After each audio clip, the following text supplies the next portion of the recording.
आज मैं आप लोगों को कुछ हकीकत बताने जा रहा हूँ जो बक्सर जिला के एक गांव में हुआ था। वहाँ पर एक परिवार था जिसमें रौनक नाम का लड़का अपने माँ बाप एक भाई बहन के साथ रहता था। रौनक 20 साल का जब हो गया तो उसको देखने के लिए लड़की वाले आने लगे। कुछ दिन बीत गया, तभी रौनक को एक लड़की की फोटो अच्छी लगी। उसने अपनी माँ को बोला, माँ मैं इसी से शादी करूंगा।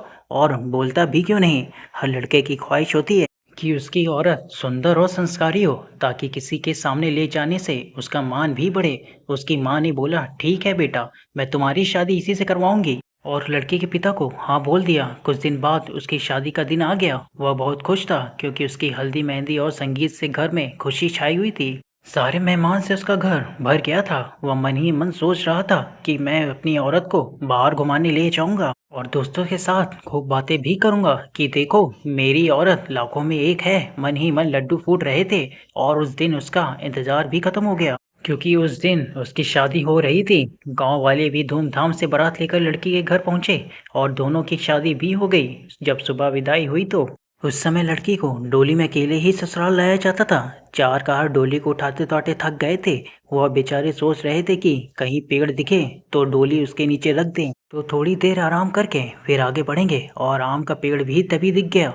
वह लोग डोली को रख कर पानी पीने लगे और बोले कि बहू अगर आपको भी प्यास लगी हो तो पानी पी लो। बहू ने कुछ नहीं बोला और चारों की थोड़ी सी आंख लग गई। तभी उस पेड़ की चुड़ैल नीचे उतरी और दुल्हन को मारकर उसके अंदर आ गई और डोली में बैठ गई क्योंकि दोपहर का समय था। थोड़ी देर बाद वह अपने ससुराल आ गई। लोग चार होने के बाद जब रात हुई तो रौनक अपने कमरे में गया।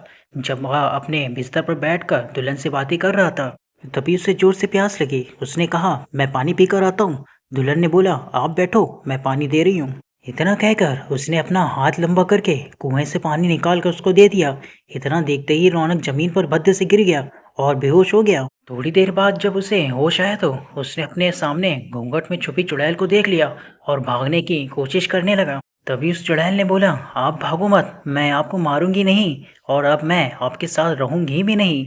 नहीं तो आप जीवित नहीं रहोगे, क्योंकि आपने हमारा चेहरा देख लिया। लेकिन यह गांव हमारी ही निगरानी में रहेगा क्योंकि यहाँ मेरा ससुराल है। और मैं आपको एक बात बताती हूँ जो आप अपने गांव वालों को बता देना कि जिस घर का चूल्हा उत्तर दिशा में होगा वह सब अपने घर का चूल्हा दक्षिण दिशा में कर ले, तो उनके घर में हमेशा बरकत बनी रहेगी। इतना कहकर वह गायब हो गई। शास्त्रों के हिसाब से माना जाता है कि दक्षिण में अक्सर भूत प्रेत निवास करते हैं, लेकिन ऐसा करने से आज भी उस गांव में कभी भूखमरी या फिर कोई बीमारी जल्दी नहीं आती।